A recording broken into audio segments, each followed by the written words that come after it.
Hello there guys, welcome to one of my live videos, and on this video I am going to be giving you an update on some more transfer news, keeping you up to date of what players are linked with Manchester United. So I am going to be giving you a bit more additional information on Jadon Sancho, then I'm going to be giving you some latest news on Jude Bellingham, and then going to talk with you a bit more about the Norwich-Manchester United game, which is tomorrow 5:30 kickoff in the FA Cup quarter final. But just before I get into all of this, Liverpool are Premier League champions. They have ended their 30-year drought. Of course, it is Liverpool's first Premier League title, and it is their 19th overall. And it is, of course, Jurgen Klopp's fourth trophy as Liverpool manager. So Liverpool won the Premier League. They won the FIFA Club World Cup earlier on in the season. They also won the Super Cup earlier on in the season, and they won the Champions League at the end of last season. It got confirmed yesterday because Chelsea had beaten Manchester City by 2-1. So there you go. So anyway, let's delve now into some of our transfer news. So let's start with the news on Jadon Sancho. So according to Sky Sports, Man United is the only option for Jadon Sancho this summer. Now, reportedly, Borussia Dortmund have revealed their asking price. They want £117 million for Jadon Sancho. Now, it did say not too long ago that we was willing to wait for Borussia Dortmund to lower their asking price. Now, Christian Falk, who's a German football expert, he also mentioned not too long ago that Dortmund have named their asking price, and he said, Dortmund will accept £90 million for Jadon Sancho. Now, Borussia Dortmund want to keep Jadon Sancho, and they have actually been in the process of trying to extend his contract. Now, Jadon Sancho has got a contract with Borussia Dortmund until 2022. This has been his third season with Borussia Dortmund as Jadon Sancho's. And I've got to make an admission, since his arrival in Germany, he has been a revelation. Dortmund only paid £8 million in from Manchester City, so Dortmund got him for next to nothing. But analyse his performances in the few years he has been with Borussia Dortmund, his valuation has persistently grown. Now, we've already notified Dortmund several times that we are not willing to smash our transfer record. We have, already said this. Borussia Dortmund did say a while ago, they are not willing to step in Jadon Sancho's way if he does want to leave in the summer transfer window. Jadon Sancho has already said that if he leaves Borussia Dortmund, his preferred option is a move to Manchester United. And I've already outlined a couple of reasons, why I'd take Jadon Sancho at Manchester United, is because he's well proven in the Premier League. Plus, he's got a very, very good friendship with Marcus Rashford. I think, he has been in regular contact with Marcus Rashford. And plus, he is predominantly a right winger. And Manchester United are in search for a right winger. Now, there were stories coming out the other week saying that Jadon Sancho's open to making a return back to Man City, because, we are struggling to meet, Borussia Dortmund's asking price. He had a couple of years at Manchester City, did Jadon Sancho, but the main explanation why he left Manchester City is because he didn't get assured any first-team opportunities. The Telegraph reported the other week saying that Dortmund wanted around £115 million. Dortmund also said quite a few weeks ago they are losing their patience with Jadon Sancho. Something to do with his off-field distractions. Don't forget, a few weeks ago, was it now, he got fined around £8,000 for breaking lockdown rules and all of that. Jadon Sancho is our number one priority target. he's been our number one priority target for such a long time now. You know, we first expressed our interest in Sancho in 2017, so we have been in for him for a few years. Fabrizio Romano's been talking a lot about the Jadon Sancho transfer saga. You know, Fabrizio Romano, who's a very reliable Italian journalist, he came out, I think it was last week or earlier on this week. He said, you know, that Jadon Sancho will accept an offer from Man United, but, you know, he's confirmed that we've not yet put a bid in for him.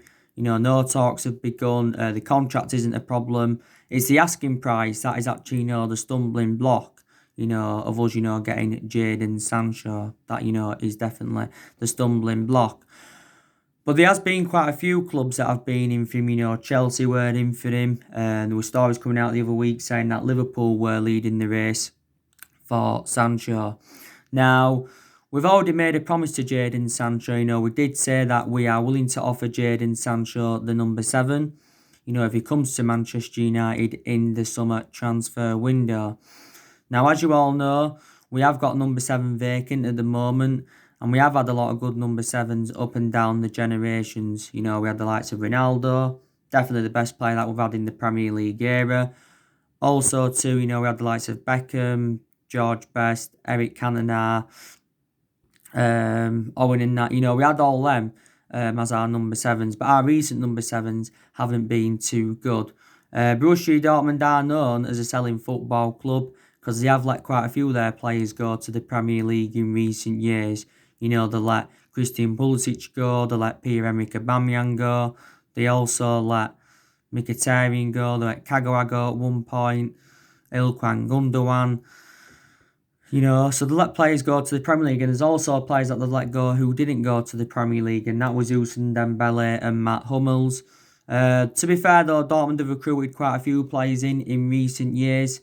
Of course, they got Haaland in January, they got Thorgan Hazard, they got Julian Brandt, they got Emre Can. So they're the players they have recruited in recent years. Borussia Dortmund played Leipzig, didn't they?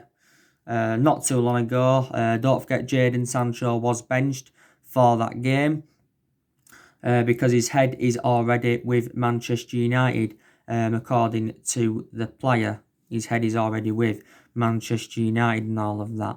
But Jadon Sancho is only at the age of 20, you know, so still very, very young. But, you know, we have been in for him for such a long time now.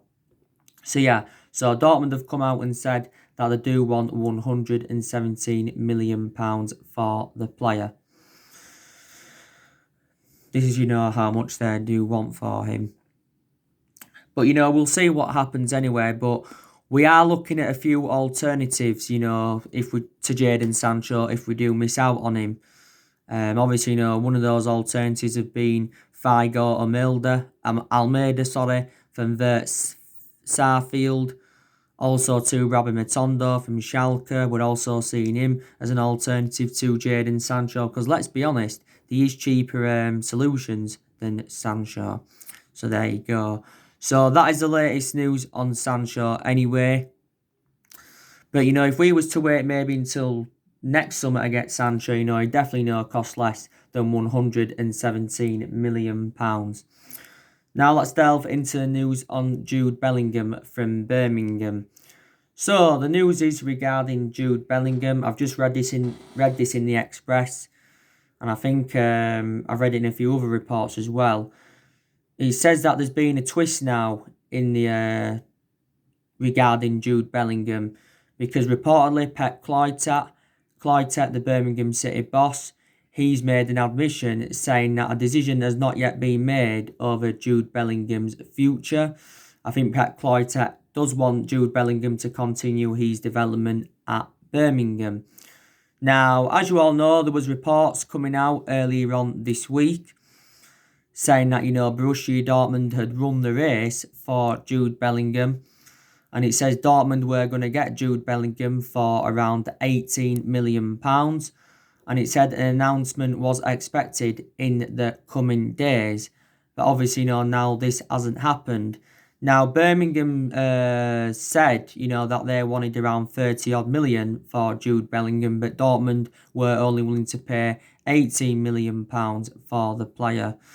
Now, of course, Jude Bellingham's father, that is actually, urged him to join Borussia Dortmund over Manchester United. Don't forget, quite a few weeks ago now, Pep Cloyter, did say that he will be leaving Birmingham at the end of the season. So that put quite a few Manchester United fans into meltdown. There's also reports saying that Bayern Munich have entered the race for the player.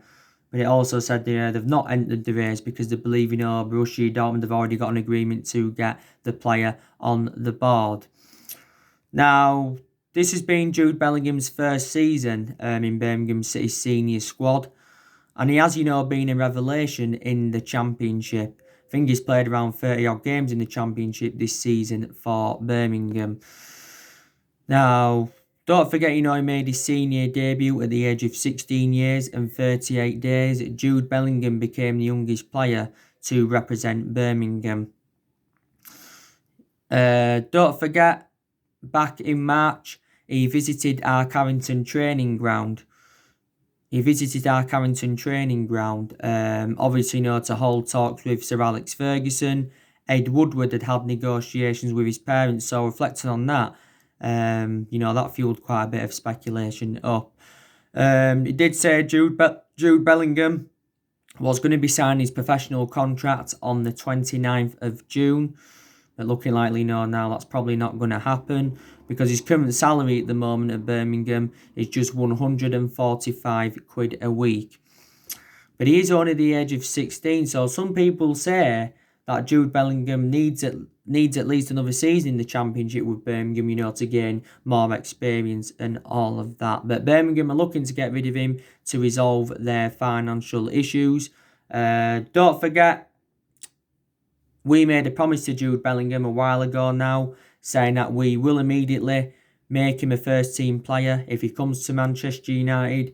It also said, wanted to get his brother as part of the deal. That's Jude Bellingham. I think he's only the age of 15. Jude Bellingham has been a Birmingham City player since the age of 8. So he was in their youth setup for a good, 8 years or so. But he's done very, very well. And Jude Bellingham's versatility is also very, very good. But Birmingham did warn us that, more teams will attract their interest in him. And Birmingham basically said to us, that they wanted the full cash amount up front. And he said the deal could be worth £50 million, probably £30 odd million of it up front with like 15 million in add-ons. But yeah, I still don't see us getting Jude Bellingham, to be quite honest with you. He probably will end up joining Borussia Dortmund. But these stories have been coming out recently, saying that there's a decision's not yet been made on his future. So that is the latest news on Jude Bellingham. As you all know, Jack Grealish, he's another one of our priority targets as well. So there is, so many players on our agenda. Solskjaer, did recently give us an update on our transfer plans.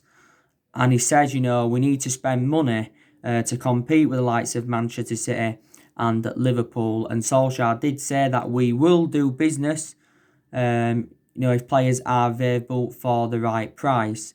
So maybe, we're not going to, spend big on players in the summer transfer window. And, we're not going to get any Galactico signings in. Don't forget, Ed Woodward said the other month that we will remain competitive in the summer transfer market. But he also did say that we won't do business as usual in the summer transfer market.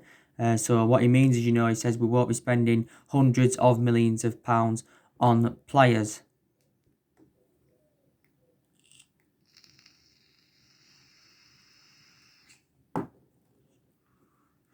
But I was hearing stories the other week saying that, our transfer budget had been revealed. And it said, we are going to be given around £270 million to spend in the summer transfer window. Now, if that is the case, that should be enough for us, to get the right number of players in. And Solskjaer has already identified the areas in the squad where he does want to strengthen up. Like I said, Tino, Solskjaer's got big decisions to make in the summer transfer window of what players he's going to recommend in, and of course, what players he is going to get rid of.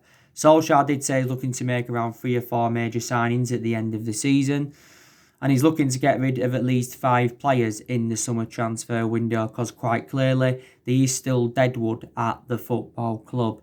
I've got an idea of the players we're going to get rid of. We'll be looking to get rid of Phil Jones. Also, looking to get rid of Smalling and Rojo on permanent transfers. Smalling's out on loan with Roma at the moment. Rojo's out on loan at Estudiantes. Looking to get rid of Jesse Lingard. Looking to get rid of Andres Pereira and that.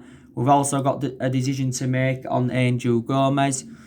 Don't forget his contract expires in 4 days' time. It expires on the 30th of June. Solskjaer did say in the press conference prior to the Sheffield United game that a decision has not yet been made on Angel Gomez's future, but there's no update on his contractual situation. But Solskjaer did say on his press conference prior to the Tottenham game, which was the first game back, he said that Angel Gomez was close to signing a new contract at Man United, but there's no agreement yet being reached. He said we'd offered Angel Gomez around £30,000. That's the new contract we recently offered him. But Angel Gomez has turned down quite a few contract offers from Manchester United. But he's only made 6 first team appearances this season. He's only made 10 in total since he broke in the senior squad back in 2017. So I think he's got element of concerns about getting into the first team and that. So a decision needs to be made on his future. So yeah, Angel Gomez could still be leaving. Don't forget, Chelsea are in there for the player.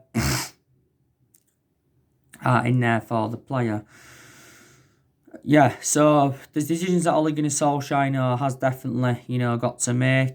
Want to confirm as well, we already have released 9 academy players. So there you go. I think we're going to release these 9 academy players when their contracts expire next week. So there you go. There's other decisions as well Manchester United and Solskjaer have got to make. Like I said, we've got to make a goalkeeping decision, between David De Gea and Dean Henderson and all of that. We do know that David De Gea is going to remain our number 1 goalkeeper for the remainder of this season. Could still remain our number 1 goalkeeper for next season because, Solskjaer did recently say that Dean Henderson is not ready to be our number 1. But he did make an admission saying that Dean Henderson will be England's number 1 and Manchester United's number 1 goalkeeper in the future. Of course, so reflecting on that, Dean Henderson could be going out on loan for another season. He is on loan with Sheffield United at the moment. This has been Dean Henderson's 2nd season on loan with Sheffield United. And I've got to make an admission. He's done very, very well on his loan spells with Sheffield United, and he has been Sheffield United's player of the season. He's obviously had other loan spells as well with Stockport, Grimsby, Shrewsbury. We got Dean Henderson as a 14-year-old from Carlisle back in 2011. That's, where we got Dean Henderson from. He has still got a contract with us until 2022. But reportedly, we're willing to offer him a new contract, but he'll only sign this new contract if he's guaranteed to be our number 1 for next season. Dean Henderson is only in his early 20s and all of that.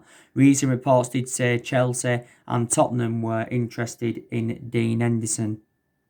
And it says Chelsea, willing to offer around £50 million for him. But Solskjaer said in regards to David De Gea, that David De Gea is still one of the best goalkeepers in the world. Don't forget, Solskjaer defended David De Gea because in the 1-1 draw with Tottenham, he heard Roy Keane criticising David De Gea because, he should have kept out Steven Bergwijn's, goal and all of that. But Solskjaer, had come out and defended him. David De Gea has been a liability in the last couple of years, reflecting on the amount of mistakes that he has made. But I think analysing it, David De Gea's had the 7 good years out of the 9 years he has been at the football club. David De Gea is now approaching his 10th year at Manchester United. He's nearly made 400 appearances for the club in all competitions, but he's still regarded as one of the best goalkeepers in the world, reflecting on what he's achieved at the club. Also, too, he's won individual awards and all of that. And, we got him in 2011 from Atletico Madrid. We paid around £17 million for David De Gea. And I did say, when he does leave Manchester United, he will go back to Spain. Because obviously, he began his footballing career in Spain. He was born in Spain. He was close to joining Real Madrid 5 years ago, but due to a fax machine, the deal never materialised. So David De Gea ended up staying at United. Last September, David De Gea had signed a 4-year deal worth 375 grand a week. So David De Gea is the highest paid goalkeeper in the world, and he's the highest paid at the football club. And he's now in his late 20s, is David De Gea. But he has received a lot of criticism reflecting on the mistakes he has made. Some people are saying he needs to be dropped to, for the remainder of this season, but we can't do that, obviously, because obviously, Dean Henson's out on loan at Sheffield, and Sergio Romero, he obviously, plays in the cup games and all of that. So there you go. I said, didn't I, facing a bit of a dilemma at left back. A bit of a dilemma. We've got Luke Shaw and Brandon Williams at left back. I think Luke Shaw's obviously, going to remain our first choice left back for the remainder of this season. Luke Shaw's done very, very well for us, to be fair. My only element of concern about Luke Shaw is that he's injury prone, but prior to that, very, very good left back. This has been now Luke Shaw's 6th season at Manchester United. We did pay around £30 million for him from Southampton. He missed the first part of this season, due to injury. But, Luke Shaw's more experienced than Brandon Williams, so this is probably one of the main explanations why we'll keep him as our first choice left back for now. But I still think Brandon Williams has enjoyed an exceptional season for Manchester United. He really, really has enjoyed an exceptional season for us as Brandon Williams. This has been his first season in the senior squad. But if we go with a formation with playing 3 at the back, then obviously, you can put Luke Shaw as centre-half. He's played as centre-half a few times. And you can put Brandon Williams as a left wing-back. So let's just put that into the equation. Let's just put that into the equation and that. So yeah, so the decision Solskjaer does need to make. I did say, didn't I? There's one he's got to make between Lindelof and Bay. Some United fans said they'd play Bay now ahead of Lindelof. We'll probably keep it with Lindelof for now and keep obviously Bay as one of the backups. So there you go. Of course, you saw my preview for the Norwich game yesterday. In the Norwich Man United game yesterday, is obviously the FA Cup quarter-finals. I do presume that Ole Gunnar Solskjaer will be doing his press conference ahead of the game sometime today. So I will be giving you my reaction to that when he has done his press conference. Now, I'm very, very convinced that we can beat Norwich tomorrow. Like I said, it is a 5:30 kickoff. Like I said, Norwich are a very poor team. They are sitting at bottom of the Premier League. Obviously, Norwich are going to get relegated. They have lost 20 games in the Premier League this season. Their recent loss was to Everton 1-0. So I'm very, very convinced that we can beat them. We are looking to beat Norwich for the 3rd time this season. We have already beaten them twice. Of course, we're beating them 4-0 at Old Trafford. And we're beating them 3-1 at Carrow Road. So Solskjaer's looking to beat Daniel Farke for the 3rd time this season. This is his 6th consecutive season. We are in the FA Cup quarter-finals. So that's obviously very, very good. We have won 10 of our last 12 away games against Norwich in all competitions. So we've got a very, very good record against them. The last time we met Norwich in the FA Cup was back in the 93-94 season. It was a 4th round tie and we'd beaten them by 2-0. This is Norwich's first time in the FA Cup quarter-finals since the 91-92 season. Norwich did beat Tottenham in the previous round to progress to the quarter-finals. Of course, we beat Derby 3-0 in the previous round. I've just remembered it with Derby that we beat in the previous round. Obviously, before that, we beat Tranmere in the 4th round 6-0. think that was our biggest away win since Nottingham Forest. And, you know, in the third round, we beaten Wolves by 1-0.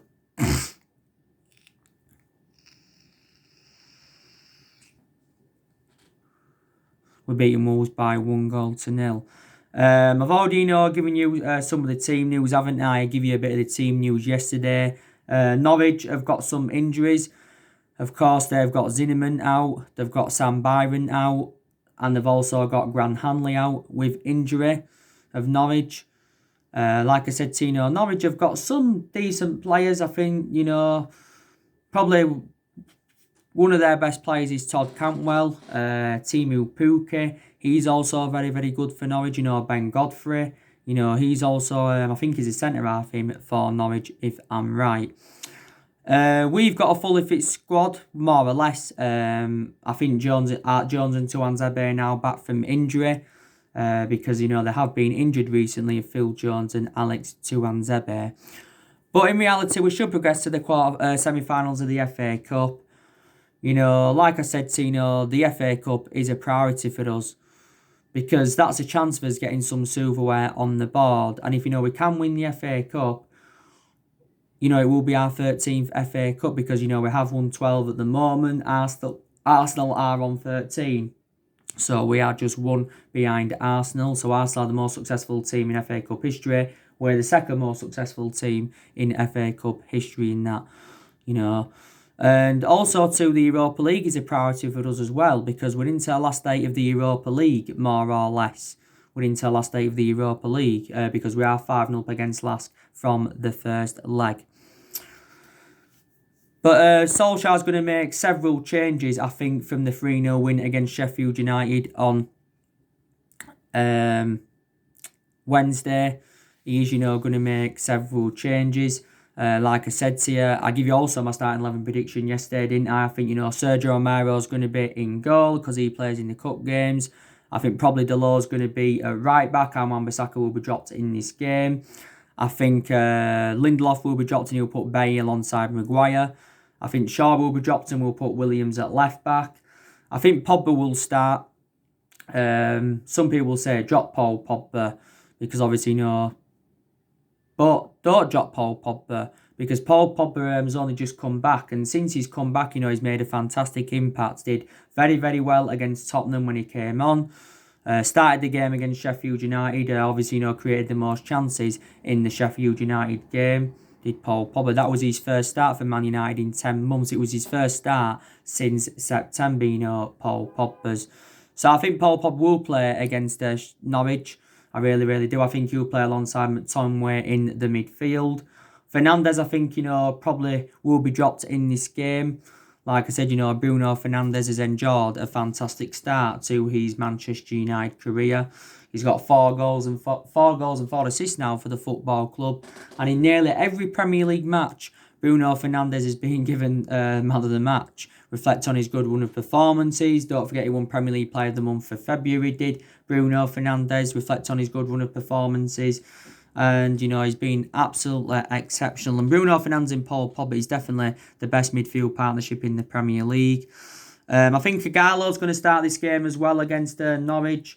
I did say, didn't I, you know, his starts will be limited now because obviously, you know, Rashford's back and all of that. But I think in this game he will get a start, and I think, you know, we won't start Anthony Martial. Anthony Martial was exceptional against Sheffield United, scoring his first senior hat-trick for the club and became the first player to score a hat-trick for us since Robin van Persie back in 2012, or was it 2013? But Martial has enjoyed an absolute exceptional season for us. This season, Martial has been playing in that number 9 role. He's been playing centrally. I think Greenwood will play on the left or the right in this game against Norwich. Greenwood will get more starts now, to be quite honest with you. Solskjaer made the right decision by starting him against Sheffield United. You know, Greenwood's doing really, really well. I think we won't start. I don't think we'll start Rashford against Norwich. I think, you know, we will give him a rest. But, you know, since Rashford's come back, you know, since the season resumed, he's been fantastic as Rashford. I'm surprised he hasn't got his name on the score sheet because he has had some, you know, very, very good chances. He had a good chance in the Tottenham game. He also had, he missed 2 sitters in the game against, you know, Sheffield United. Did you know Marcus Rashford? I think we're also going to start Juan Mata in this game against Norwich.